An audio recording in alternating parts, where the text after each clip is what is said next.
here we have USC at Notre Dame. USC loses this one 24-34. Close game, and then the rain started to come down and the play calling started to turn up a little bit for USC. We're not going to do what we learned about Notre Dame because they're not in the Big Ten, but we will do USC. Jeff, what did you learn about USC in this game? So I know it's frustrating because this could have been the true signature win for Riley under USC. I actually, though, think Notre Dame is a really good football team. I know they struggled on defense earlier, but they're getting better and better. And with CJ Carr emerging like he is, I mean, I just think Notre Dame's the real deal. I know they lost a couple games. So I'm not I'm not surprised either because USC still, even though they beat Michigan in the trenches last week, they're not consistent in the trenches. They lost in the trenches to Illinois, right? And again, travel game. I don't know what happens with the travel. I mean, it's still a football field, right? It's kind of crazy that it would have that much big of a difference. But, I still think USC is a top 25 team, I guess, JR is my takeaway.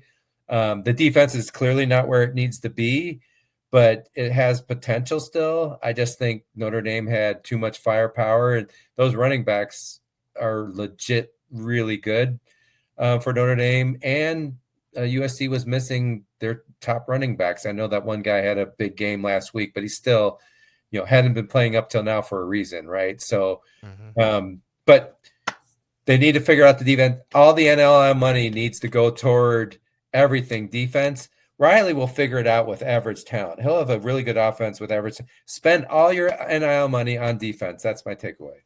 Well, it was so interesting, right? Because it felt like this USC's front seven was kind of the piece of this team, at least on the defense, that was looking better this season. You were concerned about the cornerbacks, but the safeties were doing enough to help them out. Kamari Ramsey, Bishop Fitzgerald has been very good this season. I Bleav he has 5 interceptions on the year. I think he leads the country if somebody didn't pass him this past week. But it's been a good defense for the most part. It's just that running game for Notre Dame just completely destroyed them. And I think USC was expecting Notre Dame to utilize the passing game more with how CJ Carr has been playing lately, but they didn't because they went away from CJ Carr because he just wasn't playing up to the way he's played lately, and they went to Jeremiah Love, they went to Jadarian Price, and I think it caught USC off guard a little bit when they started going to them more. And so for them, I'm not trying to make excuses for USC at all. They do definitely, I agree with you, they need to figure that out and get better at that. But at the same time, it's like the defense did perform well in the secondary, which I thought was their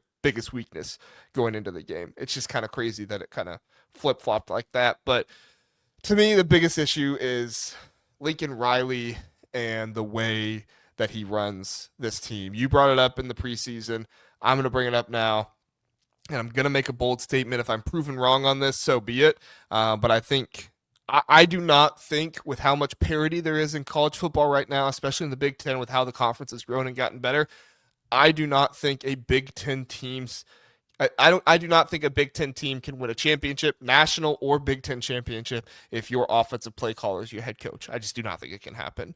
I'm not saying fire Lincoln Riley, but I am saying he needs to give that up and follow the Ryan Day path and become more of the CEO of the team. I just think it's too important right now to have good in-game coaching if you want to go out, make the playoffs, win a Big Ten championship. I think USC can make the playoffs. I'm not saying they can't do that, but I don't think they're ever going to win a Big Ten championship as long as Lincoln Riley is calling plays.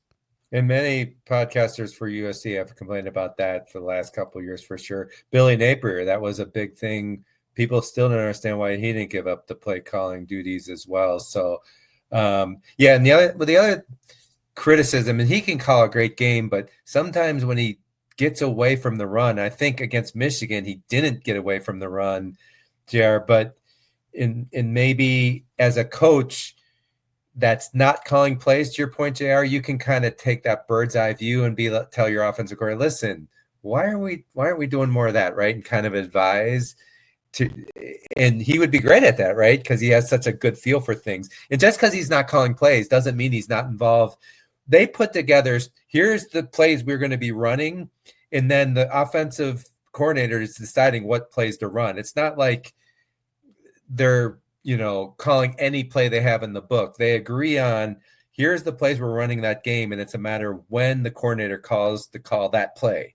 So I say all that to say I do think that could be a good idea. He would still have his hands in important moments on when to call because he's good at it, but it allowed him to step back a little bit, right? And you get some other benefit from that. Well, and he needs to find somebody he trusts. I hate to keep bringing this back to Ohio State, but I just think it was such an important thing for offensive head coaches to look at and say, look what Ryan Day did. He finally gave up the play call and he went out, hired his mentor and Chip Kelly, somebody that he trusts to go out there and call plays. And he talks about it like he had influence in the play calling as well. He wasn't out there making every single play call, but he was in there talking with Chip Kelly and doing some of those things. And I think that's the hard part for some of these offensive play calling head coaches is I don't think they're comfortable not having every single play call be coming from them. I think they're kind of control freaks. Coaches right. are control freaks, and to give that up, and also if they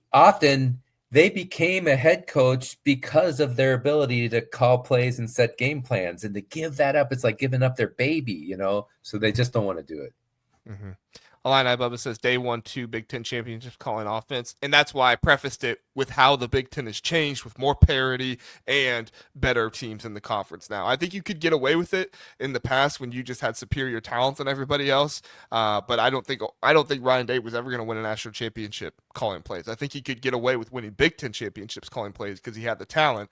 But I think now in today's day and age, it won't happen. Yeah, the other factor is what JR is saying. With NIL and managing rosters and how a head coach is more like GM now they're trying to hire GMs to like alleviate that, but you have way more on your plate than you used to as a head coach than back in the day too. Yeah. Other side note on this game, and then we'll end it here. Do you think they're gonna keep playing this game, Jeff? They want to keep playing it. They say. I did a video on this when it first came up. The reason why they didn't want to play the game was because the SEC was playing 8 conference games and USC didn't want to have a 10th, Power 4 game that was kind of like an extension of the conference, especially if they wanted to play another out-of-conference game like that LSU game where they had 11 Power 4 teams on that schedule. Now they are willing to play it. I think it's evidence because of SEC having 9 conference games. They just want to play it at the beginning of the season instead of in the midst of their conference play, which I totally understand. What do you think, Jeff? Well, so I'm a believer, unfortunately, that when you have a big non-conference game, you have more to lose than you do to gain. And I'm not saying you don't have a lot to gain. If you win the game, you gain a lot. But if you lose the game, you lose more because everyone's like, well, they've got 3 losses. Like people are going to talk about USC. They have 3 losses. And at the end of the year, if they hadn't played Notre Dame on the road, they would have 2 losses and they probably would make the playoffs. So just them playing Notre Dame and getting that 3rd loss might knock them out. And that is a disincentive to play big non-conference games, and it makes it worse for us fans. So I think SC is not going to want to do it. And Notre Dame does want to do it because they know they need good games like USC, right? Notre Dame's problem is, too, they schedule games out in advance and assuming teams are going to be good, and then, Florida State's not any good. Great. I thought, this was going to be a good one for us, and it's not. Or Stanford, right? They were really good for a while. Now they're not so good, although they beat Clemson yesterday. But anyway. Notre Dame is – Notre Dame's going to help with that a little bit with their new agreement with the ACC to play like Clemson and Florida State more often. But, who's good this season in the ACC? Not Clemson, not Florida State. So, like, they're both 3 and 4, yeah. Right. Like, you're also hitching your wagon to the ACC right now, which, Miami's good this season.